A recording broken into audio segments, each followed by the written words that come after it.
Dobrak mitos. Sayangnya, terdapat berbagai mitos yang kita dengar selama kita tumbuh menjadi dewasa. Mitos ini bisa menjadi penyabot harapan-harapan Anda dalam meraih sukses, kebahagiaan, dan kepuasan di kemudian hari. Misalnya, Anda merasa sudah tua, takdir hidup susah, atau kurang pintar. Perasaan seperti ini adalah dasar pemikiran yang menimbulkan rasa rendah diri dan tidak mampu. Anda berasumsi bahwa orang lain lebih mampu hanya karena Anda merasa saat ini mereka berprestasi lebih baik dari Anda. Perasaan rendah diri ini menetap jauh di lubuk self. Konsep. Dari mana ide-ide itu? Tentunya masa lalu Anda memberi sumbangan terbesar. Bisa didapat dari orang tua yang kurang paham mendidik Anda. Bisa didapat dari lingkungan, misalnya Anda sering diabaikan, kurang mendapat perhatian dan kepercayaan, sehingga Anda mulai membentuk keyakinan Anda yang kurang mampu. Itu mitos. Itu tidak benar. Sudahi sekarang juga. Mulailah berbicara hal yang positif tentang Anda dengan hati riang, dan lakukan berulang-ulang. Kata-kata yang paling berpengaruh dalam kosakata Anda adalah kata-kata yang biasa Anda katakan kepada diri sendiri, kemudian Anda yakini kebenarannya. Dialog dengan diri sendiri merupakan penentu 95% emosi Anda. Ingat, ketika Anda berbicara dengan diri sendiri, otak Anda menerima kata-kata itu sebagai perintah. Your wish is a command. Pikiran tersebut menyebar ke seluruh tubuh, kemudian menyesuaikan dengan perilaku, citra diri, dan tindakan Anda, sesuai dengan kata-kata Anda. Oleh karena itu, mulai sekarang berbicaralah dengan diri sendiri dan gunakan kata-kata yang sebenarnya Anda inginkan terjadi kepada diri Anda. Dengan bahasa lain, hindari mengatakan apapun di dalam diri Anda tentang sesuatu yang tidak Anda harapkan akan terjadi. Ucapkan hanya kata-kata yang memberi pengaruh positif dalam diri Anda. Ingat, bahkan celetukan tentang hal di luar diri Anda pun kembalinya ke Anda. Jadi, segala celetukan, komentar, opini, pendapat, serta kata-kata dalam diskusi dan dialog, pilihlah hanya yang akan membuat Anda menjadi lebih baik. Begitupun ketika mengeluh, curhat, dan sharing, hanya ucapkan yang baik-baik. Kata-kata, saya bisa, ini mudah, ini menyenangkan, saya yang terbaik, ini milik saya. Kata-kata seperti itu merupakan program untuk dasar self-concept Anda. Lakukan mulai sekarang. Anda patut mendapat yang terbaik. Mungkin Anda sering mendengar keluhan, seperti kata-kata krisis ekonomi, susah dapat uang, susah cari kerja, dunia memang keras, dan lain sebagainya. Atau, mungkin ada semacam kritikan yang Anda terima pada masa lampau. Hal-hal seperti itu menciptakan mitos yang merugikan, yaitu munculnya kepercayaan bahwa Anda tidak berhak atas kesuksesan. Ini sering terjadi kepada mereka yang hidup dari keluarga yang terbatas pengetahuannya. Lingkungan yang marginal. Kurang pendidikan. Jadi, ada mitos yang dipercaya oleh lingkungan, seperti bahwa orang miskin penuh hikmah dan nilai-nilai luhur, sementara orang kaya penuh dengan dosa. Ada pula yang mengatakan banyak harta membuat beban di akhirat nanti. Juga kata-kata, sudah, takdir kita memang begini. Atau, kata-kata yang bernada menyalahkan pemerintah yang kurang mengurus rakyatnya. Ini cukup aneh. Mengapa hal yang terjadi kepada diri kita, dipersalahkan ke orang lain? Seorang yang memiliki kesadaran, self-concept, kemakmuran yang tinggi, menunjuk keluar hanya positif, kemudian menunjuk ke dalam lebih positif lagi. Misalkan dalam kehidupan Anda dibesarkan dengan keadaan negatif dan hanya ingat hal yang negatif, tetapi ternyata Anda berhasil mengatasi masalah tersebut. Pikiran Anda harus tetap positif, dan yang lebih penting lagi, perasaan Anda pun harus tetap happy dan positif. Anda pasti sukses. Saran saya, Anda tetap harus menata template dasar nilai yang telah terbentuk dalam sindiran, kritikan, atau kesinisan yang pernah Anda alami. Hilangkan dengan menatanya di lapisan bawah. Benar, Anda bisa tutup dengan citra dan pelajaran di awal, dan Anda sebaiknya melakukannya secara terus-menerus agar tidak muncul ke permukaan. Jika Anda sempat menyimak catatan perjalanan hidup saya yang lalu-lalu, saya lelah hidup tersandung-sandung, jalan terantuk-antuk. Di sanalah saya melakukan perenungan. Sekali lagi, saya mendefinisi ulang pikiran saya. Saya mengulangi kata-kata positif lagi terhadap diri maupun keluar diri, terus-menerus hingga sekarang dan semoga saja juga begitu di masa yang akan datang. Kini saya ubah nilai-nilai lama saya. Saya ingin mengerjakan hal-hal yang saya cintai, bersama orang yang saya cintai, mendapatkan ridho ilahi, dengan hasil tak terhingga. Dalam pikiran, tentu data lama masih ada dan tetap ada. Tapi sebaiknya, kita letakkan di dasar paling bawah, sedangkan pikiran dengan data baru yang positif berada di lapisan atas. Sejujurnya, yang kita tata kali ini masih berkisar tentang materi. Kita masih harus bekerja keras untuk menata tentang kesehatan, hubungan dengan keluarga, mendidik anak, dan lain sebagainya. Ada sebuah pemahaman baru yang akan masuk ke dalam pikiran Anda di chapter selanjutnya, di mana Anda akan tersentak karena ada sesuatu yang berbeda dengan pemahaman selama ini di dalam pengertian mencari materi. Anda tidak perlu menjadi pengusaha untuk kaya raya, tak perlu modal besar untuk sukses. Bahkan, Anda boleh dengan santai dan tetap mengerjakan apa yang Anda suka, yang Anda cintai. Anda tetap berhak untuk kaya raya meskipun tetap dengan profesi Anda, dengan profesi keseharian Anda. Tak perlu berubah drastis. Kalau Anda ibu rumah tangga, tak perlu menjadi pegawai meninggalkan anak-anak balita di rumah. Yang Anda butuhkan hanya merobohkan jangkar segala sesuatu yang membuat Anda miskin, yang selama ini menghalangi Anda dari tujuan mendapatkan kemakmuran. Dan, tulisan ini juga tidak menjanjikan Anda akan memperoleh rose garden, bahwa semuanya mudah, semuanya enteng semudah membalik telapak tangan. Tidak sama sekali. Yang harus disadari adalah, semua dimulai dengan keyakinan. Keyakinan baru. Jadi, sekali lagi saya ulangi, siapa bilang mau kaya harus berbisnis? Siapa bilang sukses itu mudah, hanya perlu kerja pintar, tanpa modal, tanpa kerja keras? Saya jamin, yang berbicara bahwa untuk sukses Anda harus berbisnis, atau ada yang mengatakan sukses itu mudah, tanpa kerja keras, tanpa modal, kerja pintar, adalah seorang pembelajar yang baik, tetapi bukan pelaku yang menjalankan roda ekonomi. Yakinlah, yang berbicara seperti itu pasti seorang yang bertujuan baik. Namun bagi saya, niat baik tersebut bisa misleading, membuat manusia lain salah arah. Jadi, pemahamannya harus diperdalam agar lebih benar, bukan hanya jargon. Saya tahu sekali niatnya memotivasi semua orang, agar orang tidak patah semangat dengan kondisi saat ini. Saya juga paham sekali bahwa banyak pemutar roda ekonomi saat ini banyak datang dari kalangan yang memiliki sedikit pendidikan sekolah, dengan sedikit modal bahkan ada yang tanpa modal. Cerita tentang orang-orang seperti ini menjadi semacam pendekatan mirroring. Agar satu rasa.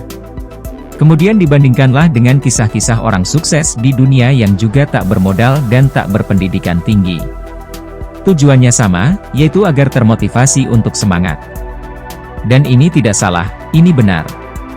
Saya setuju sekali. Akan tetapi, siapapun yang mengatakan hal tersebut sebaiknya menjelaskan lebih dalam lagi. Yang disebut, misalnya, berbisnis properti tanpa modal. Sebaiknya diterangkan lagi dengan benar, itu broker properti atau pebisnis properti? Kalau broker, memang modal duitnya sedikit. Karena memang tanah orang, aset orang, kita hanya menjualkan dan memasarkan. Fee yang didapat merupakan imbalan dari jasa kita. Lain halnya dengan pebisnis properti. Pebisnis properti, belum mulai berjualan dan berbisnis saja, sudah harus sibuk bayar izin segala macam, mulai dari hinderor donantie, atau surat izin gangguan, ada AMDAL, analisis dampak lingkungan, ada IMB, izin mendirikan bangunan, dan sebagainya. Lalu, berbisnis properti tanpa modal itu di mananya? Jadi, daripada mengusung woro-woro, bisnis properti tanpa modal, menurut saya akan lebih baik jika informasinya diperjelas. Misalnya, cara menjadi sales properti yang baik, cara melipat gandakan penjualan properti Anda, dan semacamnya. Menurut saya, itu lebih jujur dan tidak memberi harapan palsu kepada orang-orang yang haus sukses. Ada juga yang mengusung jargon, kerja pintar, dan ini biasanya adalah pemain bisnis jaringan. Dan, sekali lagi, ini bukan hal yang salah. Benar, kerja pintar. Karena kerja Anda hanya jualan produk. Anda tidak perlu memikirkan gudang, distribusi, administrasi, atau izin-izin. Anda tidak perlu susah payah menciptakan merek dagang, dan lain sebagainya. Anda hanya perlu membangun sales team, berjualan, dan memotivasi. Titik. Itu memang kerja pintar. Anda hanya mengerjakan 30 RT sisi bisnis. Namun, para leader seperti itu tidak bisa mengatakan bahwa ber-MLM itu berbisnis. Itu hanya strategi salesmanship, dan bagian dari bisnis itu belum berbisnis penuh. Kalau Anda pemilik bisnis jaringan tersebut, barulah Anda bisa menyebut diri sebagai pebisnis. Ada juga yang mengatakan, Bill Gates tidak menyelesaikan sekolahnya. Atau, Liam Swee-Leong tak sekolah, dan pengusaha sukses lain yang tidak bersekolah formal. Ini menimbulkan pemahaman yang keliru bahwa pendidikan itu tidak diperlukan untuk berbisnis. Hal ini saya juga tidak menentangnya. Bisnis renang open source, semacam pintu terbuka. Mau orang itu tak berpendidikan, tak beragama, tak bermoral, kejam, atau baik hati, atau usaha jenis apapun, Anda bisa saja sukses. Bisnis sukses tidak bisa diklaim sebagai hanya tempat orang tak berpendidikan. Itu tempat semua orang dengan latar ras apapun, agama apapun, dengan ilmu apapun. Bagi saya maaf, ini hanya pendapat pribadi benarlah banyak orang tersebut tidak berpendidikan formal. Akan tetapi, kalau Anda berada di dekat mereka, akan terasa bahwa ilmu mereka tinggi sekali. Ya, mereka memang sangat berilmu, dan dalam menuntut ilmu memang tidak diperlukan sekolah formal. Selama Anda bisa belajar, bisa berilmu, sekolah formal hanya pelengkap. Seorang Ciputra sejak lahir sudah melihat timbangan terigu dan telur di matanya tatkala orang tuanya berdagang. Dari bayi, dia sudah mengenal tawar-menawar, berjualan, menentukan harga, dan melayani pelanggan walau saat itu hanya skala warung. Nah, ini sebuah keilmuan yang dipelajari melalui pengalaman jalan hidup. Siapa yang bisa melawan keilmuan dagang seperti itu? Mau makan sekolah sampai S3 di perguruan tinggi ternama juga nggak diajari hal itu. Lalu, sewaktu dia berbisnis di usia 20 tahunan, sebenarnya dia sudah memiliki ilmu dagang sebagai platform pola dalam pikirannya. Jadi, berbisnis merupakan sebuah matriks yang rumit, yang seharusnya tidak dipikirkan, tetapi dijalankan. Untuk berbisnis, Anda harus memiliki komitmen dan ide yang terlatih. Bahkan, sahabat saya mengatakan, sekreatif apapun ide Anda, kalau tidak laku dijual maka Anda tidak kreatif. Kesimpulannya, Anda harus dipercaya. Kalau kepercayaan orang terhadap Anda sangat tinggi, apapun yang Anda berikan bahkan meskipun menurut mereka ide Anda jelek, atau produk Anda buruk pasti akan tetap dibeli. Lalu, benarkah tak perlu kerja keras? Saya meneliti dalam hal ini, dan saya percaya semua orang kaya, atau orang sukses, adalah pekerja keras. Namun, mereka bukan saja pekerja keras, tetapi juga orang yang tahu memanfaatkan waktu. Mereka bekerja keras? Lia.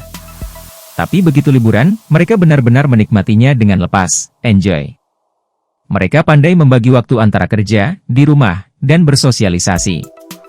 Kata-kata, work hard play hard, bukan sekadar jargon. Mereka melakukannya secara harfiah. Perilaku kerja yang pintar membagi waktu tadi itulah sesungguhnya yang disebut kerja pintar. Kalau mereka diinfokan hanya main golf atau selalu datang siang ke kantor, sudah ada sistem yang bekerja. Karena, sudah ada para direktur yang mengerjakan. Itu merupakan produk tahunan kerja keras mereka. Ibaratnya orang menanam mangga, setelah 4 tahun panen dan terus menghasilkan selama 25 tahun. Kalau dilihat di tahun ke-10, ya kita akan melihat seseorang yang santai. Namun, kalau Anda melihat 4 tahun pertamanya, mungkin penilaian Anda berbeda, mungkin Anda memandangnya sebagai seorang workaholic atau penggila kerja. Satu hal lagi, apakah untuk kaya atau sukses harus berbisnis? Nah, untuk hal yang satu ini saya sedikit berlawanan dengan banyak orang. Saya percaya untuk kaya atau sukses, Anda tidak perlu berbisnis. Dengan kalimat lain, untuk kaya, ada ribuan cara. Berbisnis atau berwirausaha. Hanya salah satunya saja. Mau Anda berlatar belakang office boy, pedagang kali 5, pensiunan olahragawan, TNI, guru, tukang las, ibu rumah tangga, atau tukang parkir sekalipun, sukses atau kaya adalah masalah perilaku atau attitude. Kaya atau sukses adalah produk sampingan dari sebuah perilaku kaya. Menabung contoh perilaku orang sukses, berinvestasi adalah perilaku orang sukses, dipercaya banyak orang adalah perilaku orang sukses, dan banyak lagi perilaku perbi sukses, dan ini bukan hak prerogatif pebisnis. Anda menjadi good follower juga termasuk perilaku pribadi sukses. Anda seorang good listener juga termasuk pribadi sukses. Baik Anda seorang pegawai atau seorang yang putus sekolah, Anda perlu memiliki kepribadian seperti itu untuk bisa sukses. Anda tidak perlu repot-repot membangun perusahaan blue chip. Anda bisa mempelajari dengan saksama di board pasar saham. Lalu, belilah dalam jangka panjang. Otomatis Anda sudah merupakan shareholder perusahaan tersebut, walaupun minoritas. Namun tetap saja, Anda termasuk pemilik sebagian saham perusahaan tersebut. Misalkan Anda tahu di masa sekarang, bisnis retail akan naik, melihat net income per kapita Indonesia sudah di atas $3.500 Amerika. Jadi, belilah saham Unilever, lalu simpan selama 5 tahun. Dijamin, kenaikannya pasti. Itu investasi. Bahkan, sahabat-sahabat istri saya dan kelompoknya memiliki kebiasaan aneh setidaknya menurut saya. Setiap bulan arisan. Ya, namanya ibu-ibu. Tapi ada yang aneh di kelompok ini. Setiap arisan, isinya adalah perdebatan data dan informasi saham apa yang akan mereka beli di bulan ini. Lalu siapa pemenangnya yang akan ambil uang itu di tahun depan. Misalnya masing-masing setor Rp1 juta tiap bulan. Ada 12 peserta. Jadi setiap bulan ada saham yang dibeli senilai Rp12 juta yang akan dicairkan 1 tahun setelah diinvestasikan. Misalnya dari hasil kocokan, Ibu A yang dapat bulan ini, dibelikan saham kelapa sawit Astra Argo Lestari. Lalu bulan depan, Rp12 juta diinvestasikan ke saham Trada Marine Cargo. Itu diputuskan setelah mereka berdua berdebat dan berdiskusi. Kalau dengar ceritanya, seru juga sih. Saya yang dulu merasa arisan itu hal yang berbau sosialite dan hanya perilaku sosial semata, jadi melihat arisan dari sisi menarik sekarang. Baik, kita lanjut chapter berikutnya ya. Jangan lupa like, komen dan share.